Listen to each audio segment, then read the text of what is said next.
Дәл осы жерде қандарыңды судай шашып, құзғын қарғаларға жем қыламыз. Батырларыңның басын айза қылып, ұлдарыңды құл, қыздарыңды күң етеміз. Керей! Інімнің қаны сенің мойныңда.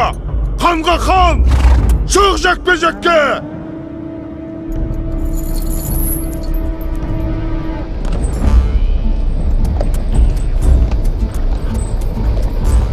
Kerey, Allah şan olsun.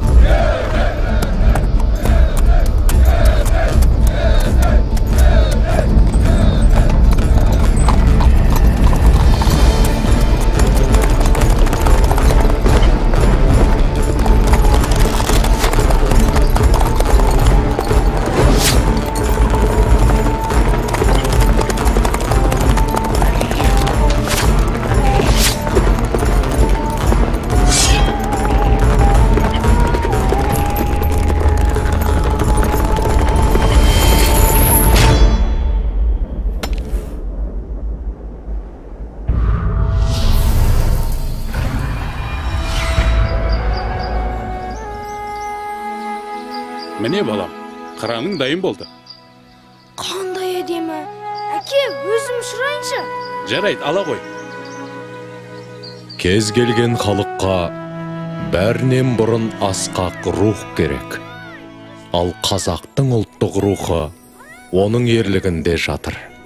Нұрсұлтан Назарбаев.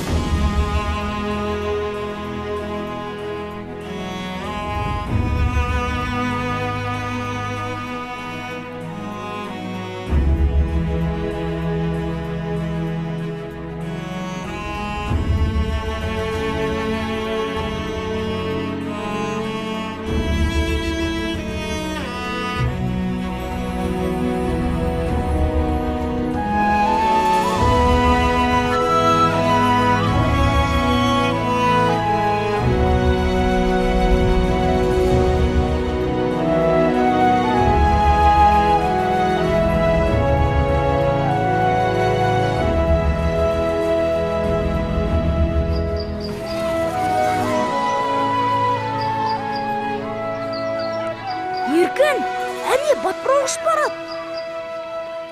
Ал мен алтын кездік тауып алдым.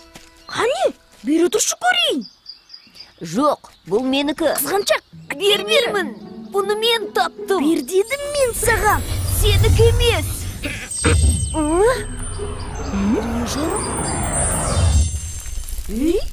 Жаңа кездік қайда? Міне қызық. Қайда жоғалып кетті? Төртеу түгел болса төбедегі келет, алтау ала болса ауыздағы кетет деген осы. Бекер таластыңдар. Ата, жаңа ғана мына ескерткіш нұр шашқандай болды. Байқамадыңыз ба? Сонда бұл кісілер кімдер? Балалар, бұл қазақ мемлекетінің негізін қалаған. Ұлтымыздың әділетті де батыр хандары, Керей мен Жәнібек. Ата, олар жөнінде айтып беріңізші. Жарайды айтайын. Сонау 15-ші ғасырдың басында Алтын Орда адырап, бір бөлігін Жошының ұрпақтары билеп тұрды. Благодарствуем вам, Барак-хан. Мы передадим ваше послание нашему князю. Сіздің жолдауыңызды жеткіземін дейді, хан ием.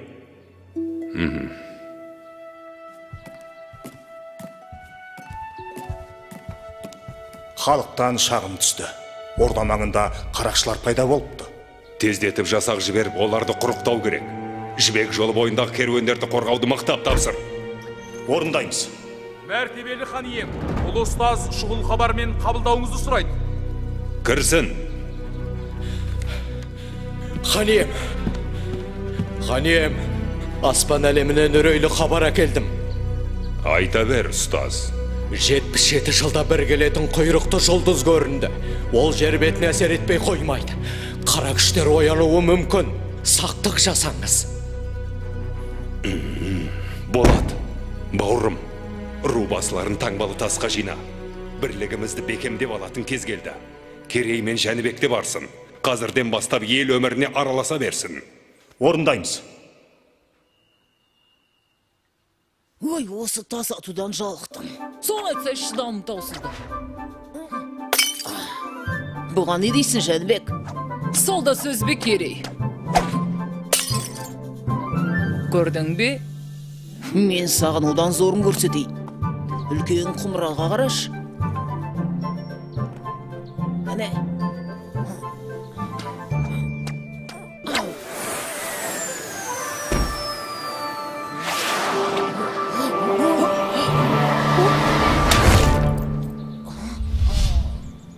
Байқамай қалдым, кешіріңіз.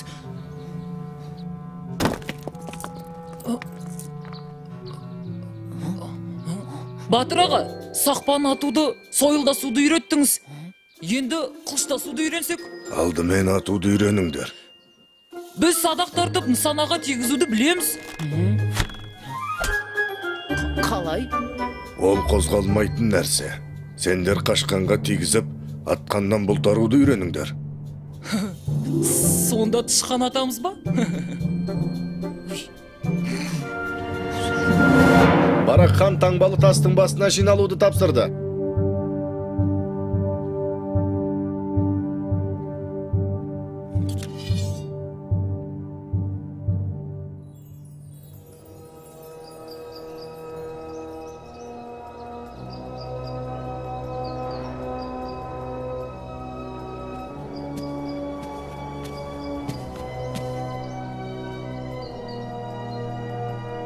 Мұнда не болады? Бұл қандай тас? Бұл елдің бірлігін айқындайтын қасиетті тас. Әр рудың басшылары өз таңбаларын осы тасқа қою керек. Егер таңбалар түгел болса, ортадағы шаңырақтан нұр төгіледі. Ол нұр елдің бірлігінің, тұтастығының белгісі. Уа, игі жақсылар! Жау айтып келмейді. Сақтансаң сақтайым деген. Қасиетті жерде бірлігімізді айқындап алайық. Қане, таңбалы тастарды қойыңдар.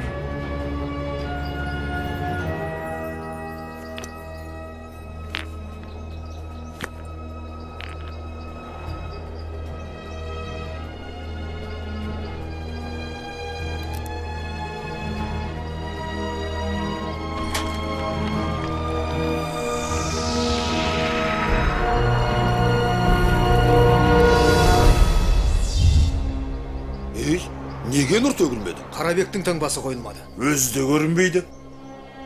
Қайда жүр өзі? Болат Сұлтан, сен не дейсің? Ол неге келмеген? Хан ием, Қарабектің келмегені ел бірлігін жақтамағаны ғой. Онсы нес? Қарабектен ондайды күтпеген едік. Іштен шыққан жау жаман. Әйтеуір арамызға ірткі түспесін. Құйрықты жұлдыз көрінгенде қара күштер бас көтереді. Солардың ісі болмаса жарар еді. Ал біз ұрпаққа бірлікті мұра етіп қалдыруымыз керек. Онсыз болашағымыз қараңғы. Ендігі жерде бірлік үшін күресеміз. Батыр ата, енді не болады екен? Қарабек деген кім? Аттарың даяр ма? Иә, кеше ғана тайыма бас білдірдім. Енді менің тайымды үйрету керек. Барыңдар онда. Тез. Эй, Қарабек, Қарабек.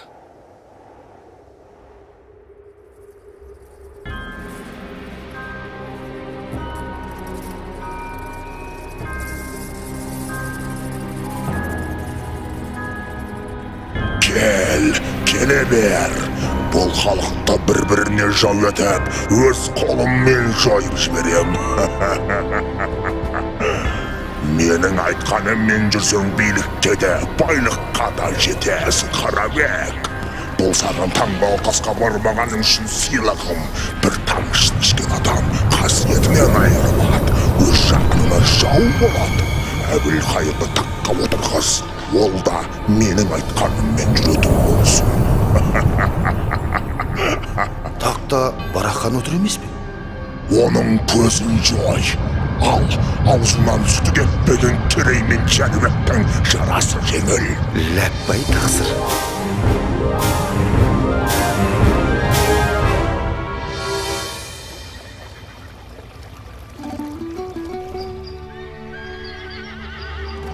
Ассалаумағалейкум.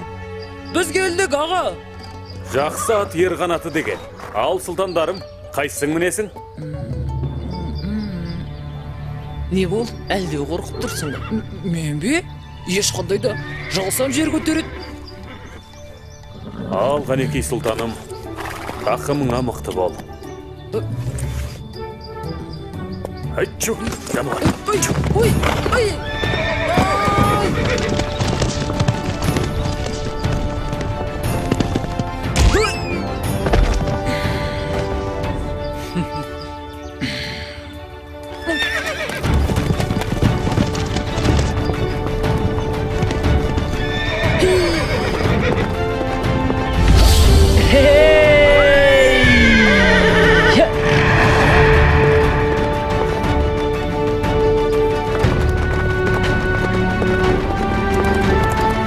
Сұлтандар, алысқау замандар, Қызылжар жақта қарақшылар болуы мүмкін.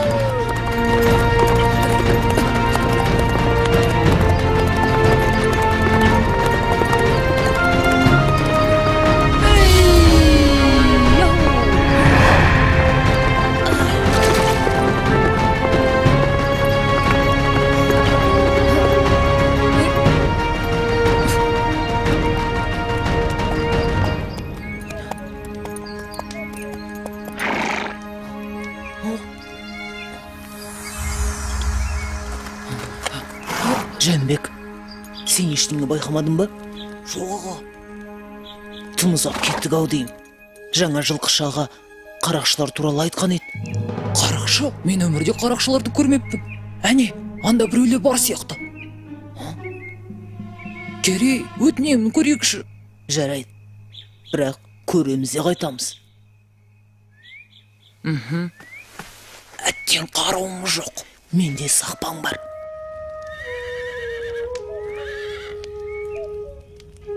Ей, көңілдіреген жоқ па?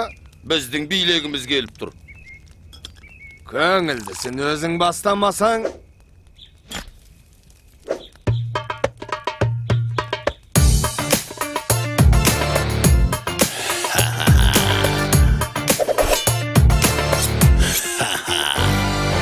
Еркін дала еркесеміз біз қарақшы біліп қой. Қайда жүрсек қарнымыз тоқ, күнде думан, күнде той. Басқаларша еңбек етіп, бел ауыртып жатпаймыз. Шарап ішіп шалқып тасып, біздің өмір қызық қой. Керуендер өтіп берсін жібек жолы бойында. Керуен басы береріңді өз еркіңмен дайында. Күміс теңге жібек маты бола берсін бәрібір. Аңыз етіп ел айтады ертең біздер жайында. Қорқытамыз тоңаймыз, боқтыраймыз оңай біз. Алтын күміс теңгелерді сыңғырлатып санаймыз. Сала елді қанаймыз, қасқырларша талаймыз. Оңай олжа келіп тұрса құрғаламыз қалаймыз. Қарақшымыз қаталмыз, ел тонаймыз далада. Шын болады біз дегенде қарияда балада. Ұрлық түбі қорлық деген дана сөз бар халықта. Кім айтса да тауып айтқан түйіп алшы санаңа. Ей, мынау қайдан шықты? Сайтан емес пе өзі? Кімсің ей? Сендер қоршаудасыңдар. Тұтқындарды босатыңдар. Қоршауда дейді? Ешкім жоқ қой. Оны немен дәлелдейсің? Ей, бұл қалай болды? Тағы дәлел керек пе? Қай жерден атылды? Білмеймін, байқамадым. Абай болыңдар.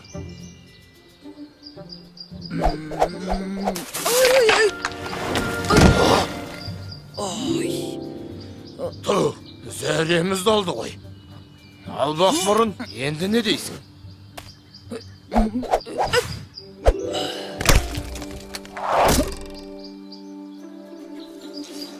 Қаш, Жәнібек, қаш! Қаш! Өшірініңді! Деген жоқ. Қазір мен оның әкесін танытайын. Тапқан екенсің ойнайтын адамды. Талдың ба? Мен саған тас атқан көрсетейін.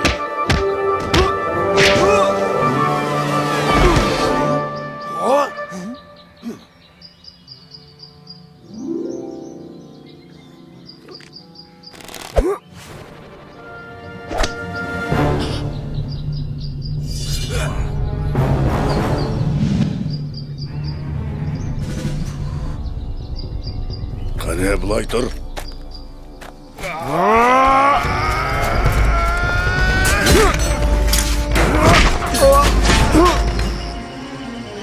Алысқа замаңдар дегенім қайда? Біз тай үйретіп. Құрай қайдан ештеңе шықпайды. Керей, тұтқындарды босат. Айғайлама дедім ғой, құлақты жарасың.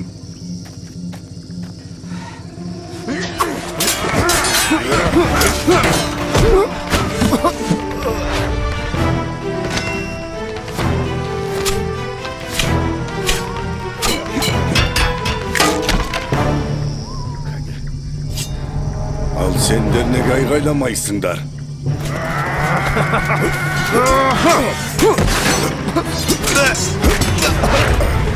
Болды, берліңдер. Мәсіған. Мен құмырашы шебермін. Заттарымызды саудалауға келе жатқанбыз. Қарақшылар қапыда басты. Қай шақардан боласыңдар? Отырарданбыз. Рахмет, балалар. Сендер болмағанда не болар еді? Мен... Бұл Жәнібек, ал мен Кереймін. Мен Айшамын. Ал мынау сендерге естелік болсын.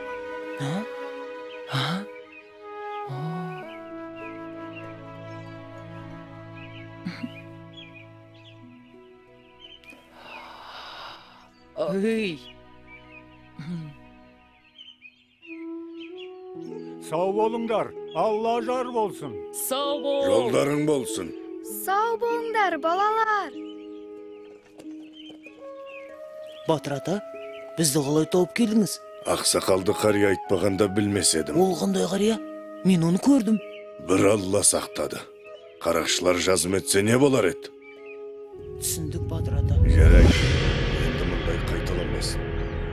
Батыр ата, бізге көрінген Қыдыр ата емес пе? Әбден мүмкін.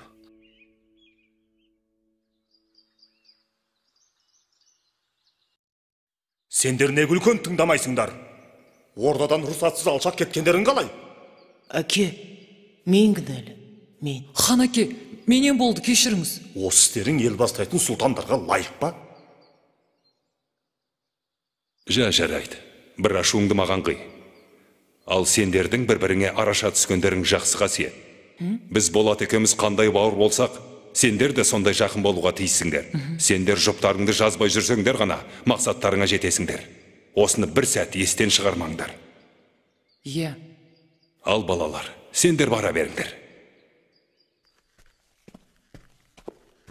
Хан ием, маған айтарыңыз бар ма?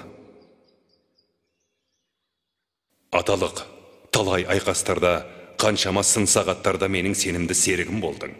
Алайда саған бір өтінішім бар. Айтыңыз, хан ием. Таңбалы тастың басындағы жайды көрдің. Аумалы төкпелі заман болғалы тұр. Бір бәлені ішім сезет. Айтарым, Керей мен Жәнібек саған аманат.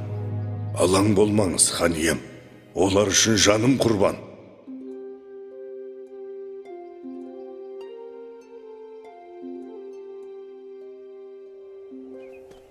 Бүгінгі жаттығуда не істейді екенбіз? Тағы да сақпан атпасақ болғаны. Батыр ата, өткендегі қашқанға тигізіп атқаннан бұлтару дегеніңізді түсінбедік. Қорамсаларыңды алыңдар.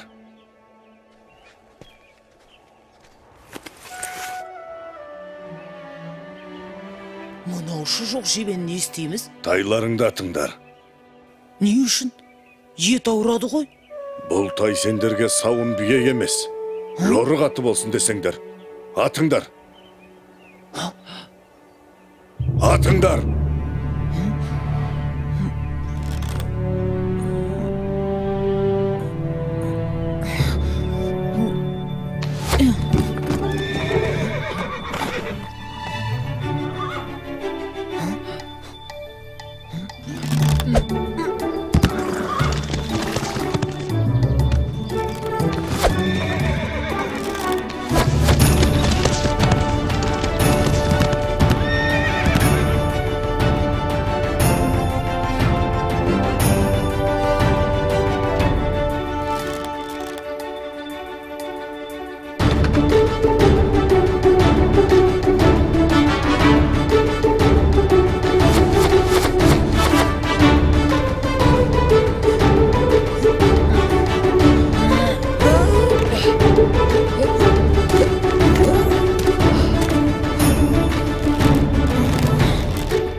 Міне, атқаннан болтару деген осы. Жылқы көзі жылғадағыны көрет деп қазақ бекер айтпаған. Енді бұл тайларың сендерді жауып тұрған жебенің арасынан алып шығады. Ал шаң-шұң ұрысқа көкпардың додасына түскенде үйренеді. Түсіндік, Батыр ата. Біз ұрысқа дайынбыз.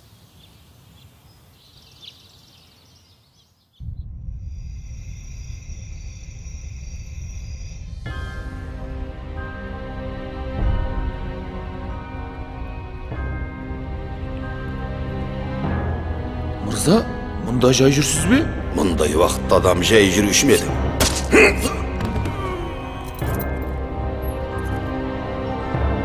Мынау Қарабек емес пе? Мен сендерге бостандық сыйлаймын, бірақ оның өтеуі бар. Не істеу керек? Әйтсе де сендер үшін түк емес. Қысқасы, таңертең барақ хан Моғолстан ханы Есенбұғаға қонаққа барады.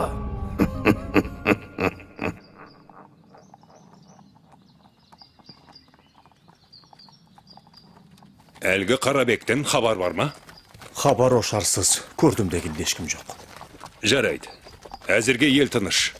Жаста болса Әбілқайыр елге бас көз бола тұрар. Біз келгенше ештеңе бола қоймас. Көрші ұлыстармен ынтымағымызды нығайту керек. Бізді қонаққа шақырған Есенбұға ханның да ойы осы болса керек. Алайда ойраттардың не ойлап отырғаны белгісіз. Соны ұмытпайық.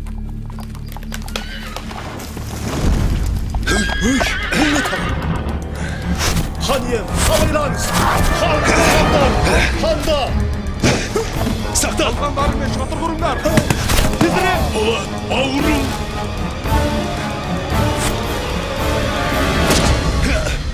Ханға оқ түйді!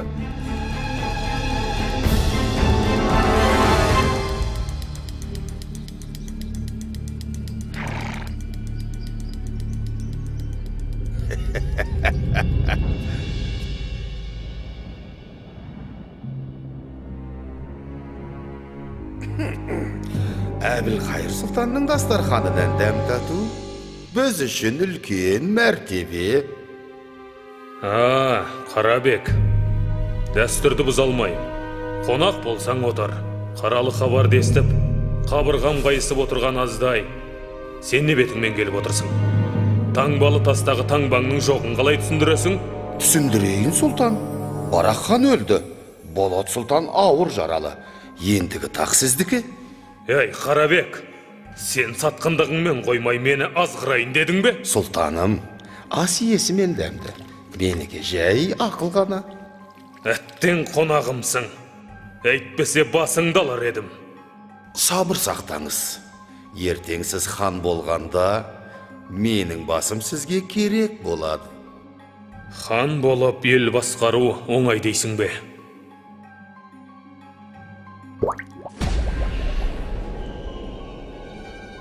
Сұлтаным, тақ мынау балғымыздан да тәтті болады. Дәмін алсаңыз құмарына түсесіз. Әлемді басып жан шисіз. Дегеніңізге жетесіз. Алыңыз. Сен дұрыс айтасың. Келесі хан мен боламын. Әбілқайыр хан жасасын.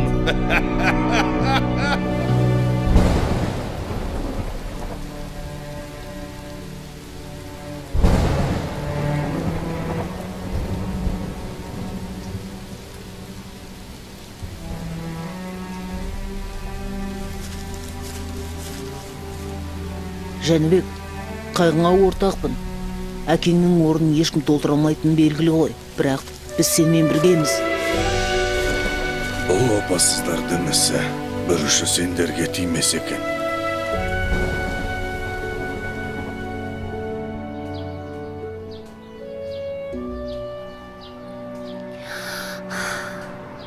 Ата, ал содан соң не болды?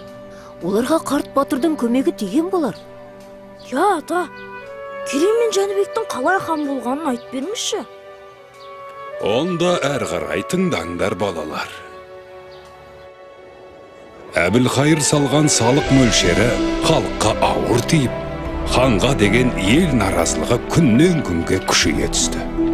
Елдің қасіретін көріп, Керей мен Жәнібек те ер жетті.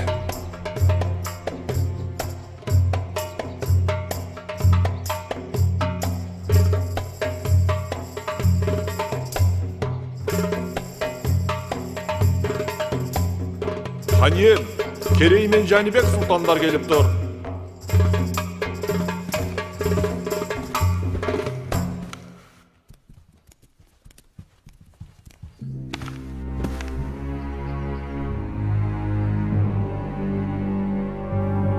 Иә, сөйле, Керей. Ел еңсесі езіліп, ынтымағы дырап жатқанда, думандатып жатқандарыңызға жол болсын. Немеле? Қарағалық қайғырды екен деп, хан қара жамылу керек беді? Ұсақ түйекпен ханның мазасын алмай, келген шаруаларыңды айтыңдар. Хан үшін халықтың мұңа ұсақ түйек емес, ең маңызды мәселе болар.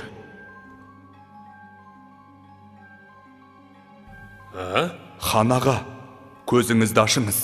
Таңбасын бөлек салған мына Қарабекке төрден орын беріп, тайраңдатып қойғаныңыз. Мен сендерге аға емес ханмын.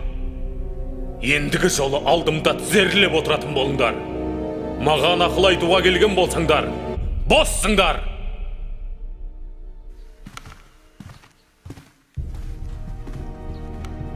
Өлтірік өсіп бөрі болды. Бүгін азуын көрсетті. Ертең сізге де шабат. Қапы қалмаңыз. Олай болса, тірсегін қи олардың. Құп тақсыр. Оларды аңға шығып, сейіл құруға шақырыңыз. Ар жағын өзім жайғастырам. Әбілқайыр хан сендерді не үшін аңға шақырды екен? Соны түсінбедім. Түсінбейтін несі бар? Өткендегі әңгімені жуып шаймақ болар. Қазір саят құрып көңіл көтеретін кез емес. Иә, мүмкін оңашада айтар әңгімесі бар шығар. Әйтеуір сақ болайық.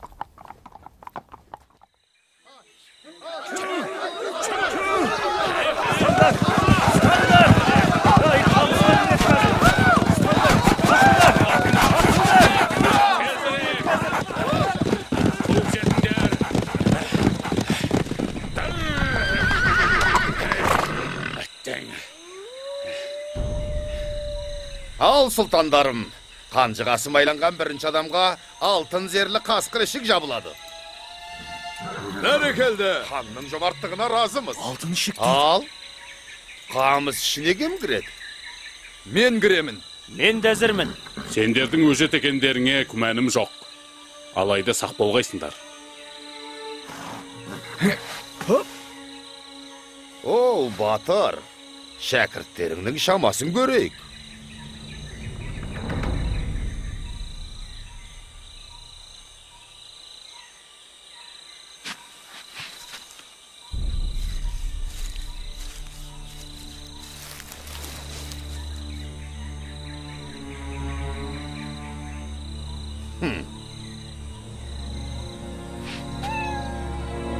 Al, bana koy.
Жәнібек Сұлтан, Керей қайда?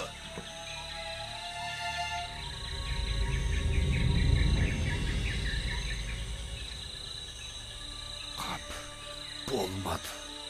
Жәнібек Сұлтан жасасын. Жаса, Керей Сұлтан. Сұлтандар келеді. Жарайсыңдар, сұлтандар. Олардың батыр болып өскенін көрдің ғой. Қалайда көздерін құрту керек. Иә, олардың батырлығы сорымыз, көздегені тағыңыз. Ендеше, тездетіп амалын тап. Орындалады тақсыр. Хан ием, ойрат ордасынан елші келді. Әбілқайыр хан, қонтайшымыз саған дұғай сәлем айтты. Бұдан бұлай, ойратқа салық төлейсің. Уақытында төлесең өмірің тыныш, ордаң бүтін болады. Дұрыстап ойлан, қонтайшы екі сөйлемейді.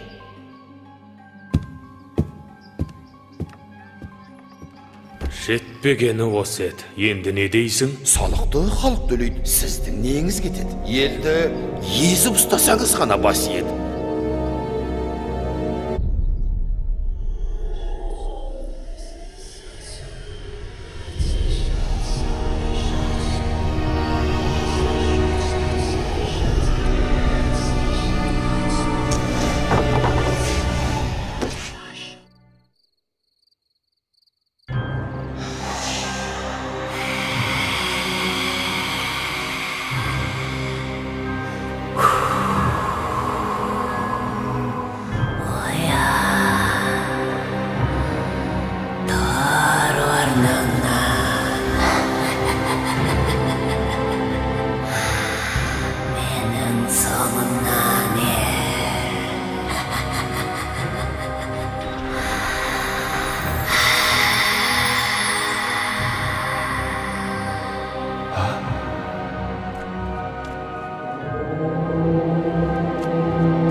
Жәнібектің де көздегені сол тақ, Керейдің де көздегені сол тақ.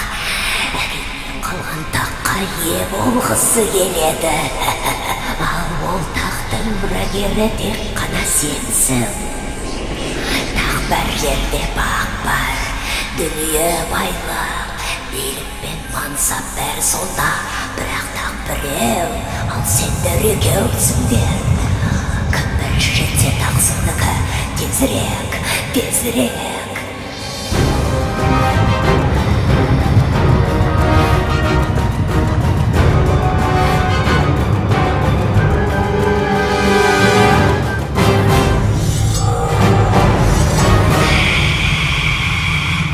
Неге қарап тұрсың? Өлтір оны. Әйтпесе қазір сені өлтіреді. Өлтір!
Қара ниет қарақшыларым, қайдасыңдар?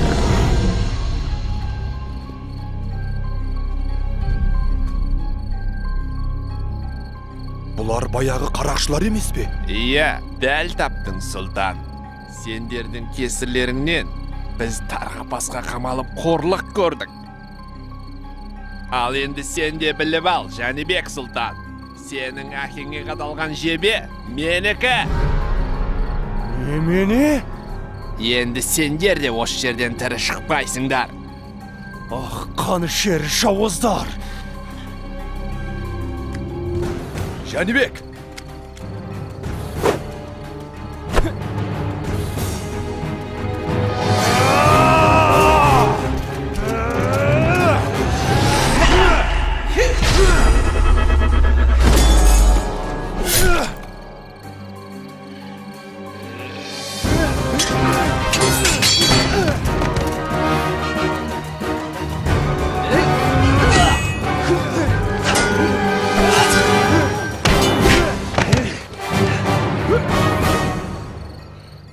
Жәнібек, өлтіре көрме, өтінем!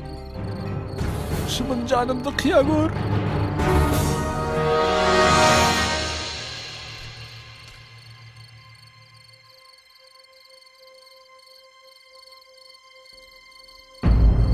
Жәнібек, байқа!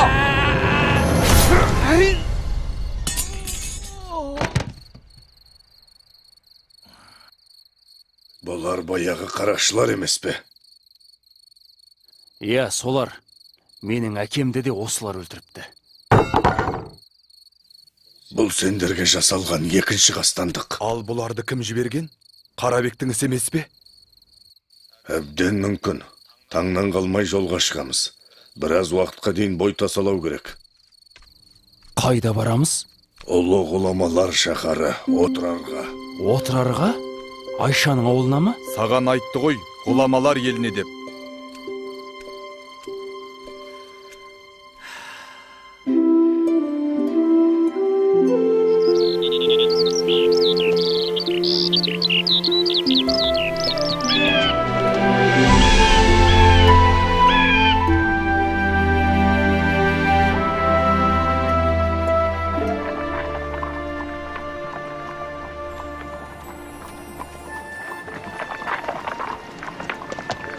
Ассалаумағалейкум, ақсақал. Уағалейкум ассалам. Көш көрікті болсын. Ей, балам, несін айтайын. Бұл елден береке кеткелі қашан. Ханымыз адам танымастай өзгерді. Ауыр салықты көтер алмай көшіп барамыз. Әттең қолымыз қысқа.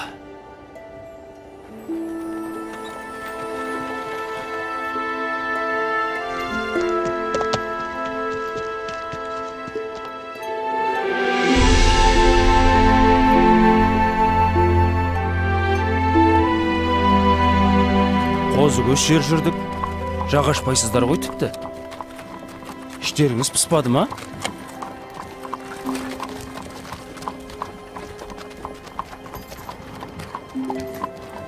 Батыр ата, отырар әлі алыс па? Олай болса мен сіздерге ән айтып берейін. Жол қысқарсын.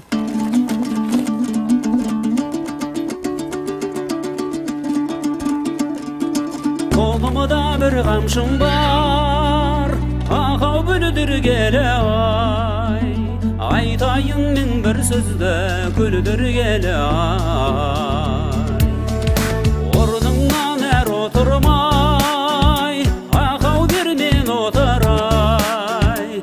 Қолымда қармағым жоқ білдіргелі ай. Ай-гай, ай-гай, ай-гай, ай, ағдабиғай білдіргелі ай. Ай-гай, ай-гай, ай-гай, ай, ағдабиғай білдіргелі ай.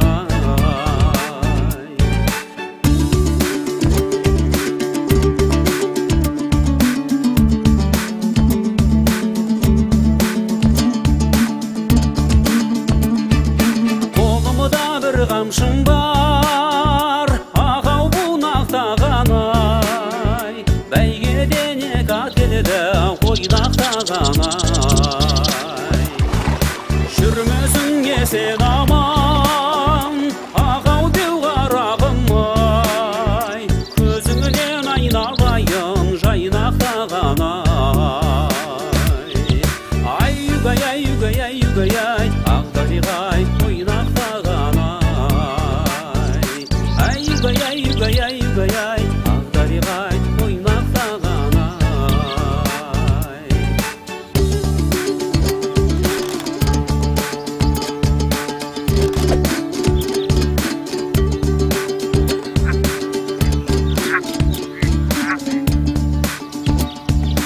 Ай-гай, ай-гай, ай-гай, ай, ағдабиғай ойнақтаған ай.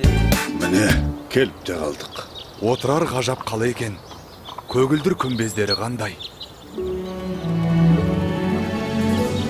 Иә, бұл шаһарда Айша тұрады. Мен жаяшин, расында да әдемі қала екен. Ай-угай, ай-угай, ай-угай. Ішке кірейік.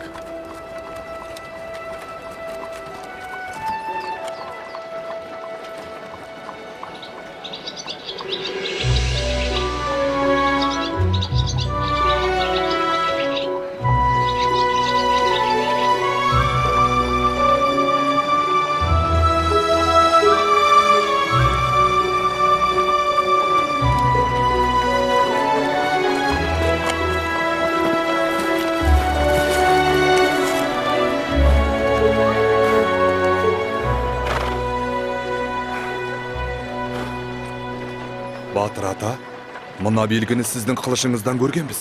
Иә, дәл өзі. Оны дұрыс аңғарғансыңдар. Ішке кірейік. Енді ұстаханаға не үшін келгенімізді түсінесіңдер.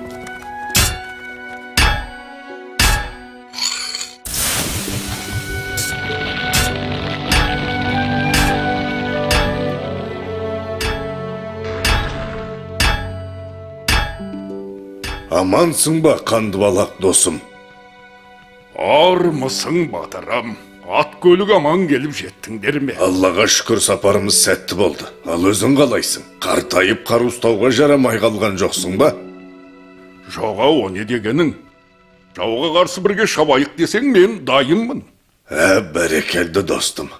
Менің өтінішімді орындап қойған боларсың. Иә, сенің тапсырысыңды дайырлап қойдым.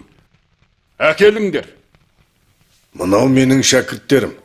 Саған берген тапсырыстың иелері осылар. Онда бұлар осал жігіттер болмады ғой. Қанекей. Шарболатты 100 рет шоққа салып, 100 рет құдық суына малып шыңдадым. Мінекей, өзің сынап көр. Алғаны, сынап көрейік.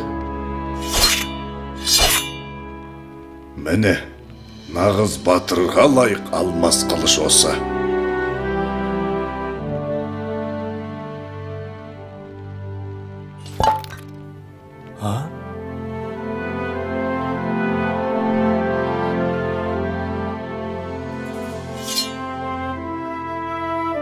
Сіздерге рахмет.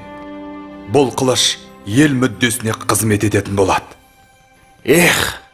Жаумен бетпе-бет келсем ғой, жайратып салатын. Ол күнде алыс емес, бірақ күш пен қарудан маңызды нәрсе бар. Енді сендерге соны үйрену керек. Біз қашанға үйрене береміз? Ержеттік емес пе?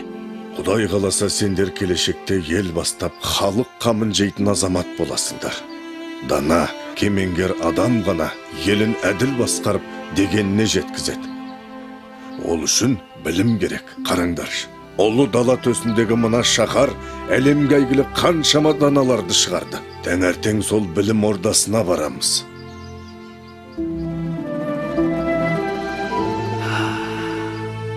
Қандай ғажап қала.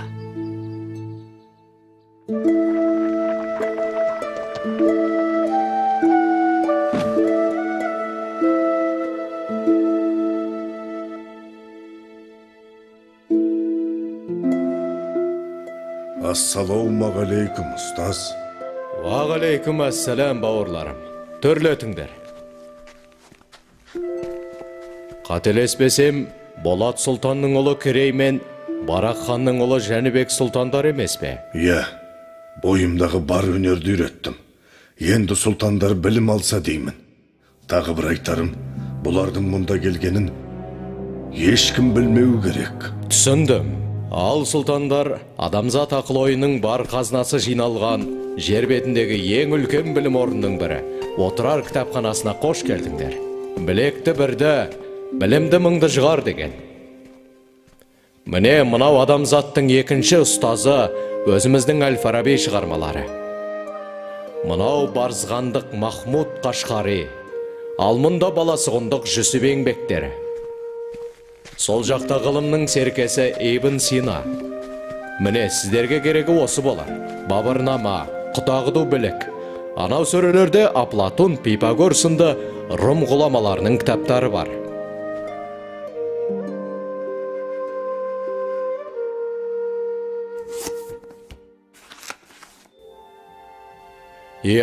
Бұл шығыстың шайыры Омар Хайям. Бірақ бұл кітапты оқу саған әлі ертелеу болады. Мұнау не өзі? Дәл қазір сен әлемдегі тепе-теңдікті бұздың. Аспан әлемі туралы Ұлықбектің еңбектерін оқсаңдар, бәрінде түсінесіңдер. Ал жерге жақындап келе жатқан құйрықты жұлдыздың бетін қайтару туралы бұл кітаптарда ештеңе жазылмаған ба?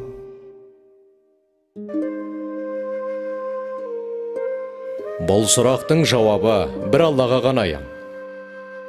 Өйткені аспан әлемінің біз білмейтін құпия сырлары өте көп.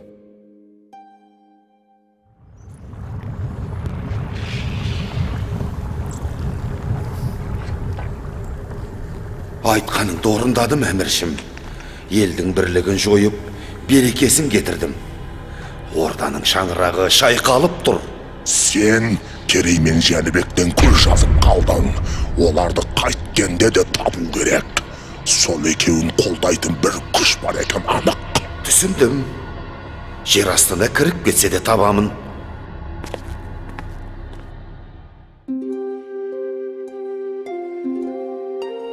Мына кітапта Ұлықбектің 1000-нан аса жұлдыздың орнын белгілегені жазылыпты.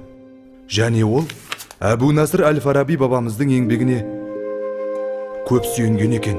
Ол кісілерде көп ғылымды игеру қайда? Неге олай дейсің?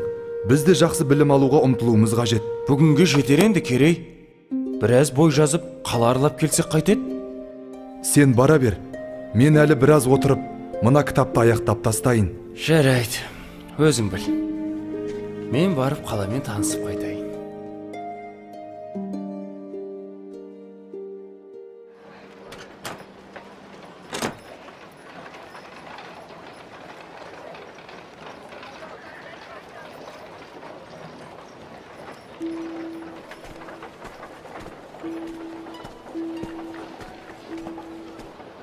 Амансыз ба, бейтаныс ару? Кешіріңіз, сіз құмыра жасайтын шеберхананың қайда екенін білесіз бе? Білемін, бірақ есіме түспей тұрғаны. Мүмкін бір зат сатып алсаңыз, есіме түсіп қалар. Олай болса, мен сіздің мына гүліңізді алайын. Бұл гүл жарайды, сізге берейін.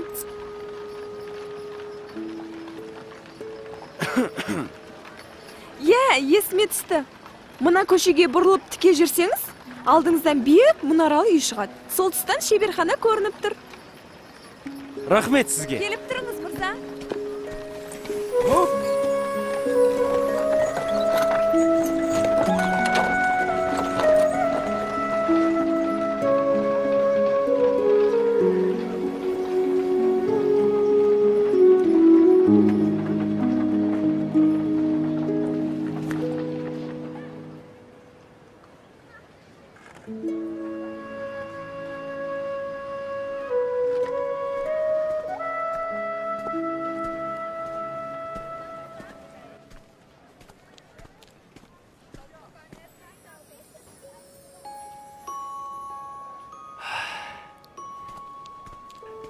Айша?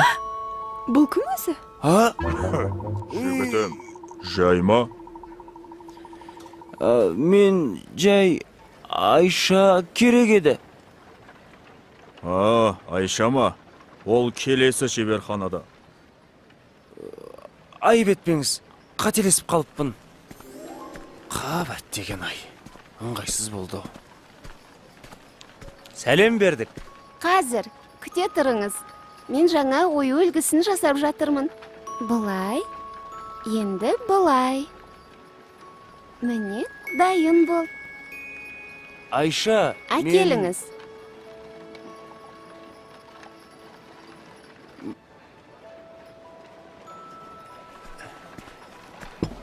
Мінекейіңіз. Иә, бұл құмыра 6 жыл бұрын менің шеберханамда жасалған. Мұна жердегі бояу кетіпті ғой. Бірдеңе теген болар. Әйтпесе біздің бояуларымыз ғасырлар бойы. Айша! Жарайды. Мен қазір жөндеп бере қояйын. Міне бұлай, содан соң бұлай. Құмыраңыз дайын бол. Ала қойыңыз. Жаныбек, сен мұнда қайдан жүрсің? Айша, мен сені іздеп келдім. Керейде осында. Мені? Қызық екен. Ал сенің өрнегің әдемі екен. Мен де жасап көрейінші. Қолыңнан келсе көр. Несі бар? Мен жақында ғана кітаптан оқыдым. Біздің жерімізге келген бір саяхатшы өнерімізге қатты қызыққан екен. Аты Мақрұм Полат екен. Марко Поло шығар. Солай болар. Міне Айша, дайын. О, шабытпен салынғаны көрініп тұр. Рас айтасың ба? Жоқ, ойнап айтам.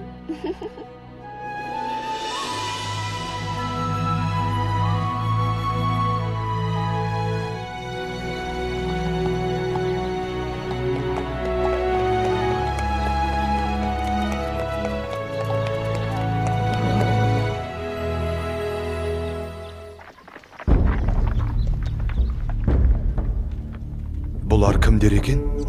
Олар ойраттар. Халықтан жиған олжасын алып барады.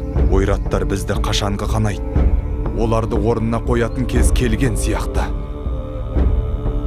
Жүрек қалауларың білсін. Өз әрекеттеріңе жауап беретін кездерің келді.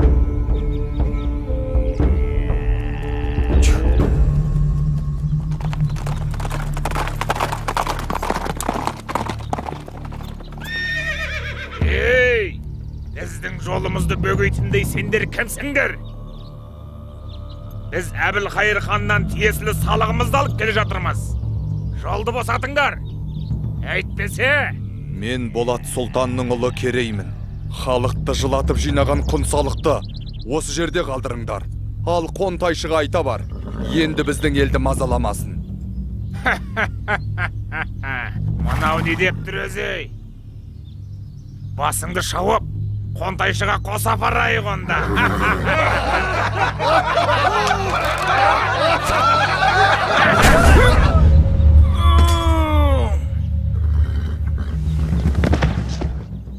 Не болды? Өлтірді! Кеттік Керей.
Кім екенімізді көрсеттік ау шамасы. Батыр ата, қандай баға бересіз? Қиын сәттер әлі алда.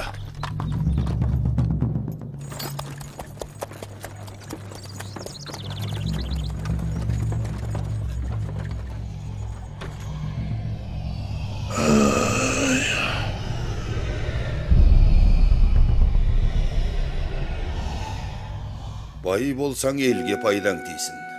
Батыр болсаң жауға найзаң тейсін деген осы. Өркендерің өссін қарақтарым.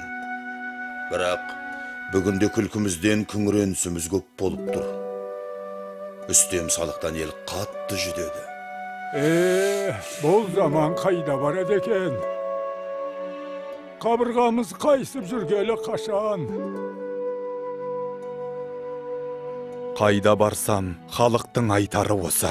Түнде ұйқымыздан, күндіз күлкімізден айырып отырған бұл біздің де мұңымыз. Мына ұлы даланы мекен еткен бабаларымыздың әділдікті ту етіп, елін еркін өмірге жеткізген ерліктері тасқа қашалып жазылған. Еркін ел ғана алдына асыл арман қойып, мақсатына жете алады. Бақ ынтымаққа барады екен. Біз бірігіп қана мақсатымызға жетеміз. Ел болып, ірге бекітіп, еңсе көтеретін кез келді ағайын. Қыр астында көз алартып жау тұр. Ұлымыз құл, қызымыз күң болмасын десек, ошағымыздың түтіні түзу шықсын десек, бес саусақ бірігіп жұмылайық. Шешу шұрсқа түсетін кез келді. Ниетіміз бір болса, батаңызды беріңіз, ақсақал.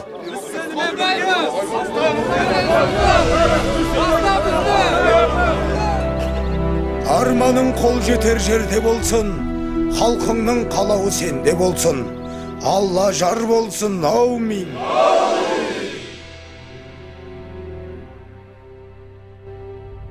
Я, айта бер, не бітірдің?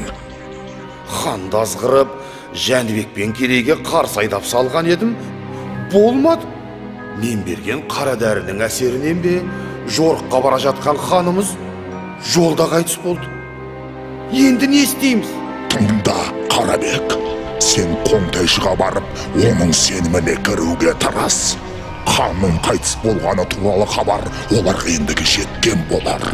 Ойраттардың сақшыларына шабуыл жасаған Керей мен Жәнібек екенін айтып бар.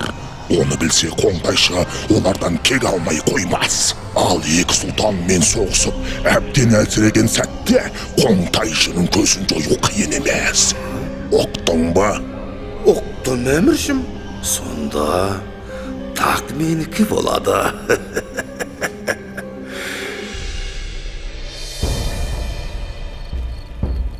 Солай де, Қарабек. Ол екеуінің сонда не көздегені бар екен? Ұлы Қонтайшым, Хан тағынан дәмелі Керей мен Жәнібек сұлтандар өз алдына ел болып, әскер жинап сізге қарсы тұрмақшы. Егерде сіз олардан бұрын әрекет жасасаңыз, бүкіл Дешті Қыпшақ жеріне өзіңіз ие боласыз. Жаман емес. Маған мыңбасы қара жалды шақыртындар.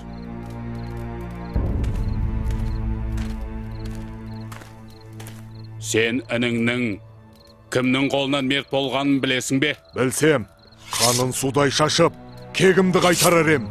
Айтыңыз, әміршім. Ендеше тыңда, сенің ініңді өлтіріп, маған тиесілі салықты тартып алғандар Керей мен Жәнібек сұлтандар екен.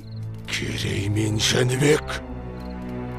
Рұқсат етсеңіз, дәл қазір аттанам. Екеуінің де басын шауып алдыңыз қалып келмесем, қара жал атым құрысын. Әскерлер жорыққа дайындалсын. 3 күннен соң аттанамыз. Әміріңізге қолдық. Ал сен, Қарабек, бізді бастап барасың. Бұл қызметіңнің өтеуінен не сұрайсың? Айта бер.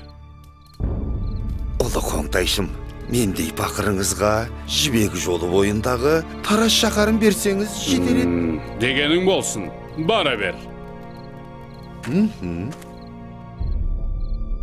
Өз елін сатқаннан қайыр жоқ. Ертең бізді де сатып кетеді. Жорықтан соң көзін жой.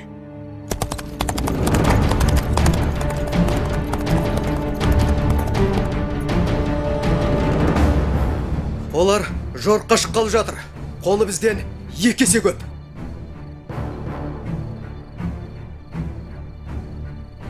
Несі бар? Әр қайсымыз 3 ойратқа татсақ, олар көп емес екен.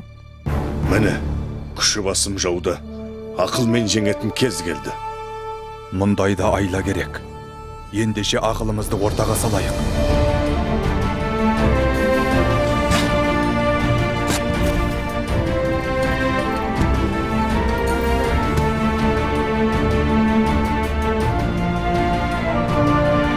Әне, қарауыл төбеден белгі көрінді. Қане, атқа қонайық. Жәнібек, дабылдың белгісін бер.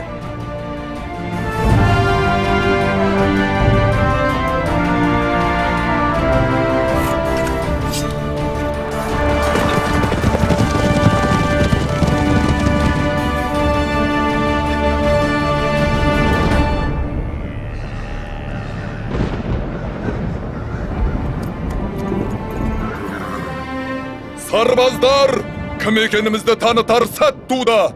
Мына ұлы даланы мекен етеміз, не жоқ боламыз. Жау алдында тізе бүгіп тірі тұрғаннан, тіке тұрып өлген артық. Бүгінгі ерлігіміз, ертеңгі елдігіміздің басы болмақ.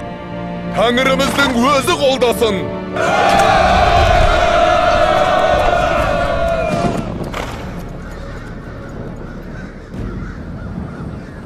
Олардың қолы қанша? Бізден 2 есе аз, әміршім. Қаражал!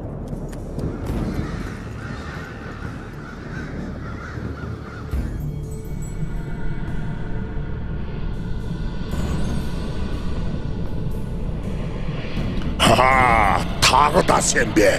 Жолымнан былай тұр. Анау құйрықты жұлдызды көрдің бе? Күш мен жақта. Бүгін сен жеңілесің. Біздің айқасымыз әлем жаратылғаннан бері ешқашан толастаған емес. Бірде сен, бірде мен жеңдім. Ол бүгін кімнің жеңетінін құдіретті күшті бір Алла біледі. Әлде сен аққа құдайшақ екенін ұмыттың ба? Мені де қолдайтын күш бар екені есіңде болсын. Барған жермен жексен етем, мәңгілік түн. Ей, қазақтар! Дәл осы жерде қандарыңды судай шашып, құзғын қарғаларға жем қыламыз.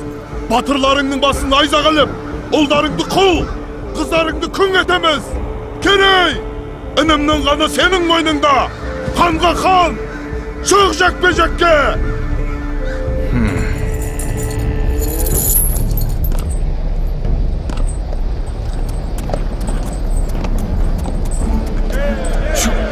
Керей, Алла жар болсын.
Жәнібек, Қарабектен төс белгін ал, таңбал тасқа жетпес.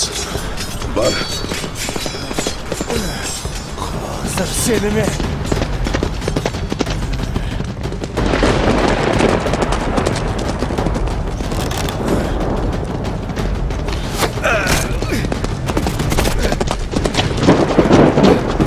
Жәнібек, кешір.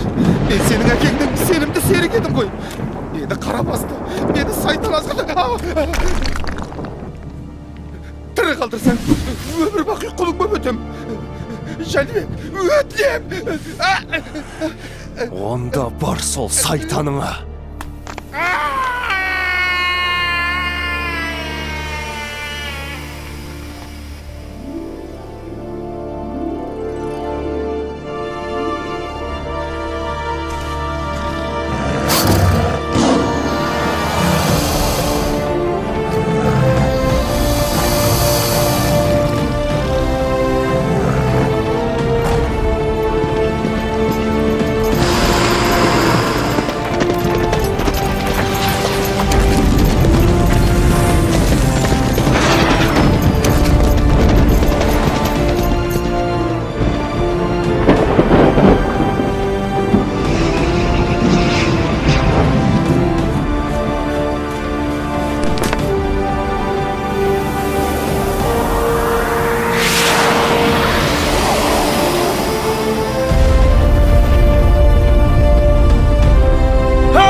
Біздің айқасымыз мұнымен әлі біткен жоқ.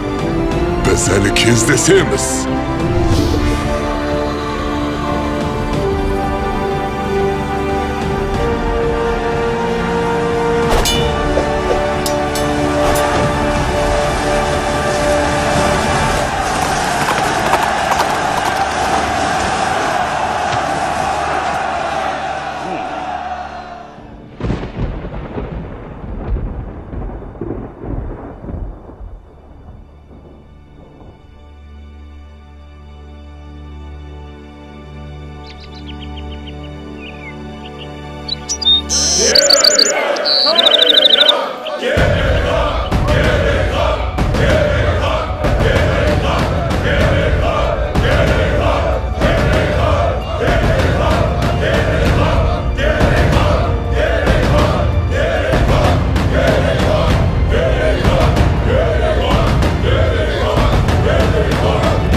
Уа халқым, біз бүгіннен бастап қазақ деген ел боламыз. Мына ұлы даламызды жанымыздан артық қастерлеп, қанымызбен қорғаймыз. Іргесі берік, туы биік бұл ел келер ұрпаққа аманат болсын. Ұлы дала елі мәңгілік болғай деп тілейік.